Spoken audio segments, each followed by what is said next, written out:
주님께서 여러분과 함께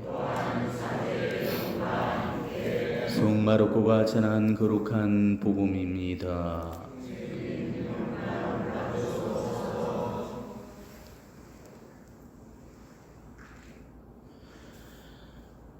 그때 예수님의 어머니와 형제들이 왔다. 그들은 밖에 서서 사람을 보내어 예수님을 불렀다.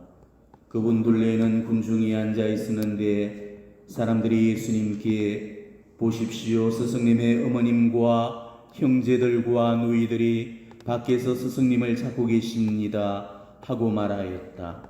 그러자 예수님께서 그들에게 누가 내 어머니고 내 형제들이냐 하고 반문하셨다. 그리고 당신 주위에 앉은 사람들을 둘러보시며 이러셨다. 이들이 내 어머니고 내 형제들이다. 하나님의 뜻을 실행하는 사람이 바로 내 형제요, 누이요, 어머니이다.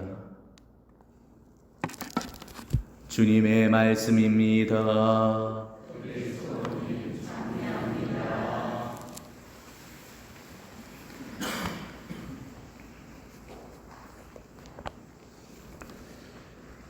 오늘은 토마스 아퀴나스 성인 주일이 되겠습니다.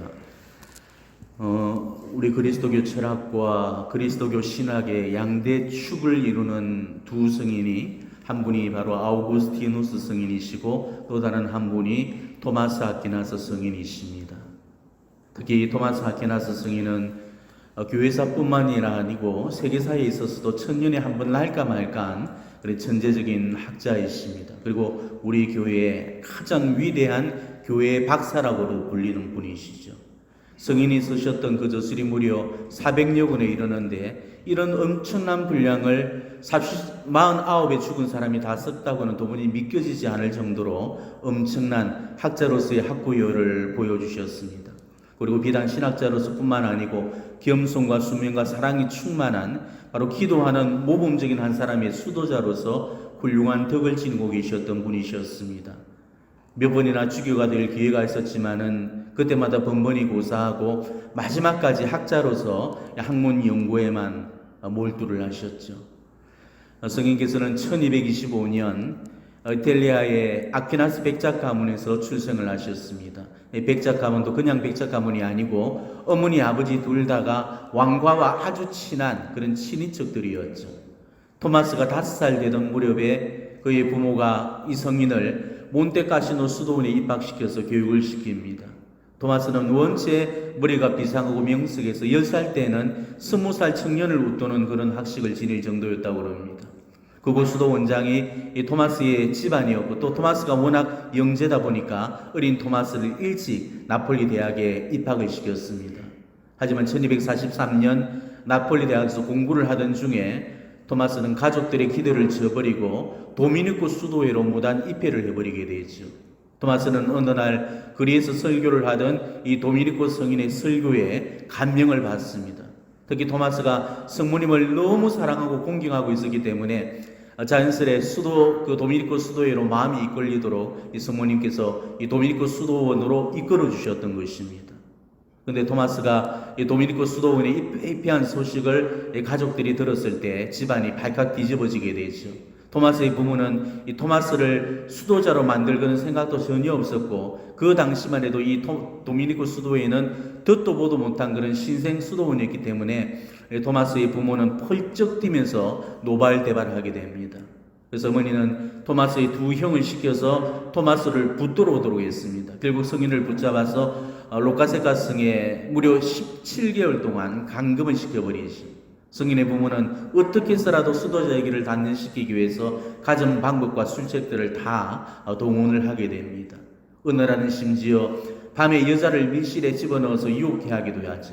하지만 성인께서는 불타는 그 장작을 휘둘러서 그 여자를 쫓아냈다고 그럽니다. 그리고 여자를 쫓아낸 다음에 무릎을 꿇고 눈물을 흘리면서 성모님께 간절히 도움을 호소했다고 그러죠.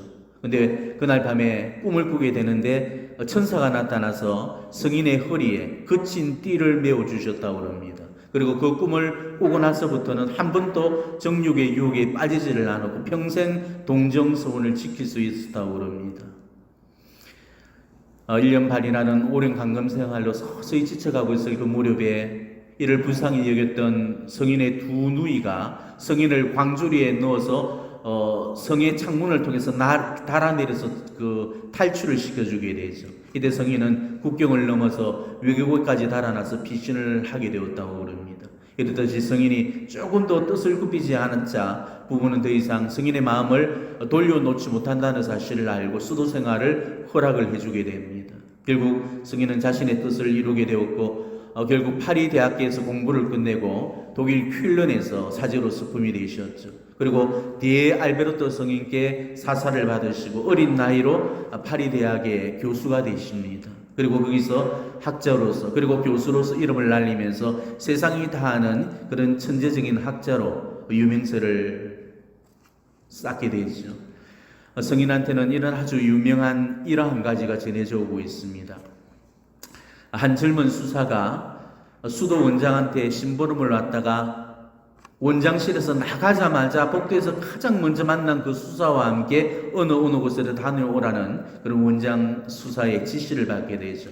근데 그 젊은 수사는 원장실을 나서자마자 복도에 서 있던 한 뚱뚱한 수사의 소매를 잡아채고는 원장의 지시니 같이 가자면서 막무가내로 끌고 가버리게 되죠. 근데 젊은 수사가 워낙 빠른 걸음으로 걸으니까 이 뚱뚱한 수사가 따라잡을 수가 없는 거였습니다. 이때 젊은 수사는 땀을 뻘뻘 흘리면서 따라오는 이 뚱뚱하고 느려터진 그 수사한테 당신 때문에 시간이 많이 지체되었다면서 그렇게 시내 한복판에다 세워두고 고약한 말대로 마구 그렇게 야단을 치는 거였습니다. 그런데 그 광경을 보고 사람들은 전부가 하나같이 기겁을 한 채 지켜보고만 있었습니다. 결국 어떤 사람이 보다 못해서 그 젊은 수사에게 물었죠. 아니 저분이 온 세상에 이름난 그 유명한 토마스 아퀴나스 수사인 것은 알고 계신지요? 도대체 저분이 무슨 잘못을 하셨고 대건 누구시길래 저분을 그리도 혹독하게 대하십니까? 이 말을 들었던 그 젊은 수사가 얼굴이 하얗게 질려서 그제서야 이제 성인 앞에 무릎을 꿇고 머리가 땅에 닿도록 숙이면서 사죄를 했다고 그럽니다. 그때 사람들이 성인께 왜 한마디 불평도 없이 그런 무리한 대접을 받고만 있었냐고 물었죠. 이때 성인이 다음과 같이 말했습니다. 수도자의 본분은 순명과 겸손입니다. 저 젊은 수사와 저는 그 본분을 따랐을 뿐입니다. 이렇게 대답을 했다고 합니다. 성인께서는 이 성품이 과묵하셨고 또 또래의 사람들과 비교해서 유달리 몸집이 크고 뚱뚱했다고 그러죠. 그 때문에 책상 앞에 앉을 수가 없어서 책상에다가 임순보 같은 그 배가 들어갈 수 있도록 반원 모양의 홈을 파뒀는데 이 세상이 오늘날까지도 전해져 내려오고 있습니다. 그 때문에 동료들은 성인에게 벙어리 소라는 그런 별명을 지어줬다고 합니다. 근데 이 별명을 들었던 스승이었던 그 알베르토 성인께서 이 토마스 성인을 이끌어서 이 황소의 울음소리가 장차 온 천하를 진동하리라 이렇게 예언을 하셨다고 합니다. 그리고 알베르토 성인의 그 예언은 정확하게 적중이 되었죠. 성인은 우리 가톨릭 교회의 역사상 전무후무할 만큼 대학자요 천사적인 그런 학자로까지 지금 칭송을 받고 있습니다. 특히 우리 가톨릭 교회에 남겼던 성인의 가장 큰 공헌은 바로 저술에 있었습니다. 그분의 마지막 작품이자 불후의 그런 대장인 신학대전은 우리 교회가 자랑하는 가장 위대한 유산의 한 가지입니다. 하지만 안타깝게도 성인께서는 1273년 12월 6일 미사를 봉헌하신 다음에 갑자기 어떤 충격을 받으신 듯한 그런 모습을 보이면서 이 대작업을 중단하겠노라고 선언을 해버리게 되죠.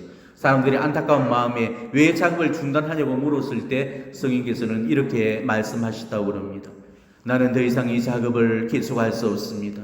내가 쓴 모든 것은 내가 본 것, 내게 계시된 것과 비교했을 때 너무나도 유치합니다. 성인은 말년에 자주 탈원 상태에 빠지셨고 사람들이 글쓰기를 권할 때마다 내가 묵상 중에 본 것에 비하여 쓴 것은 지푸라기 같아 이러면서 끝내 그 지피를 거부하셨다고 합니다. 그래서 결국 이 신학대전은 아직까지도 미완성의 작품으로 지금 남아있는 거죠. 신학대전을 저술한 후에 환시 중에 예수님이 나타나서 이렇게 물으셨다고 합니다. 토마스야, 너는 나에 관해서 너무 잘 썼단다. 그 상으로 무엇을 원하느냐? 이때 성인이 이렇게 말씀하셨습니다. 주님, 이 몸은 당신 외에는 아무것도 원치 않습니다.